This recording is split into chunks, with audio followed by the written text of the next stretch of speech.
నామకార్థ జీవితంలో ఉన్నప్పుడు నీ దగ్గర నుండి నామకార్థపు కుళ్ళు కంపు వస్తూ ఉంటాయి అన్నమాట. అంటే ఏం లేదు, అంటే వేషధారణ లాంటి స్వభావ ఆలోచనలు, వేషధారణ లాంటి మనస్తత్వం, ఇవన్నీ కూడా ఏం చేస్తాయి అంటే నీవు ఒంటరిగా కూర్చున్నప్పుడు నీకు గుర్తొచ్చి అపరాధ భావాలు కూడా వెంటాడుతూ ఉంటాయి. నువ్వు వేషధారణ ఇక్కడ చేస్తావు, ఇక్కడ ఏదో కప్పిపుచ్చి చేస్తావు, ఇంటికి వెళ్ళిపోతావు, ఒంటరిగా ఏదో ఒక టైంలో నీకు నువ్వు చిక్కుతావు, నీకు నీవే చిక్కిపోతావు. నీకు నీవే చిక్కిపోయినప్పుడు, అప్పుడు ఎవరు లేనప్పుడు ఒంటరిగా కూర్చున్నప్పుడు ఇదిగో ఇవే వెంటాడుతూ ఉంటాయి.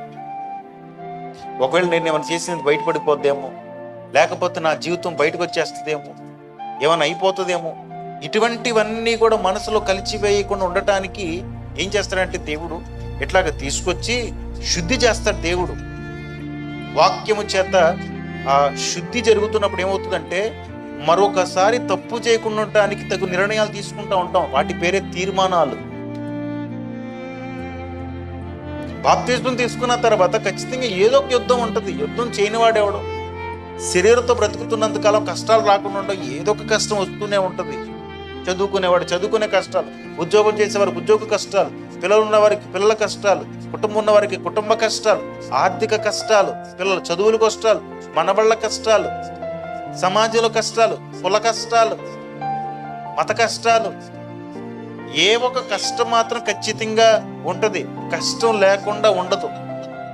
అయితే ప్రతి కష్టమునకు నీవేదో నువ్వు దానికి తగిన ఆలోచన నీకుందనో, తగిన జ్ఞానం నీకుందనో, నీకు తెలిసిన వారు ఉన్నారనో, లేకపోతే నీ తెలివితేటలు అక్కడ సరిపోతాయనో ఎప్పుడైనా కానీ మీరు అమలు చేయడం ప్రారంభించారనుకోండి, కొన్నిటి వరకే మీరు అమలు చేసుకోగలుగుతారు, పరిష్కరించుకోగలుగుతారు తప్ప కొన్ని సమస్యలకు మీరు పరిష్కరించుకోలేరు. అప్పుడు దేవుని దగ్గరకు వస్తారు. దేవుని దగ్గరకు వచ్చినప్పుడు మీరు ఏం చేస్తారంటే దేవుణ్ణి అడుగుతారు. దేవుణ్ణి అడిగినప్పుడు ఏం చేస్తాడు? సమస్య సాల్వ్ చేస్తాడు. సాల్వ్ చేసినప్పుడు ఒకవేళ మీరు మరింతగా ఆత్మీయ లోతుల్లోకి వెళ్ళగలిగిన వారైతే మీరు బాధపడతారు. ఆ సమస్యలో కూడా దేవుడు చెప్పుంటే బాగుండేదేమో, దేవుడు ఇంకెలా పరిష్కరించేవాడు దాన్ని, ఇప్పుడు ఈ సమస్యను ఇలా పరిష్కరించాడు కదా దేవుడు, ఒకవేళ ఆ సమస్యను కూడా తీసుకొచ్చి ఉంటే ఇంకెలా పరిష్కరించేవాడు.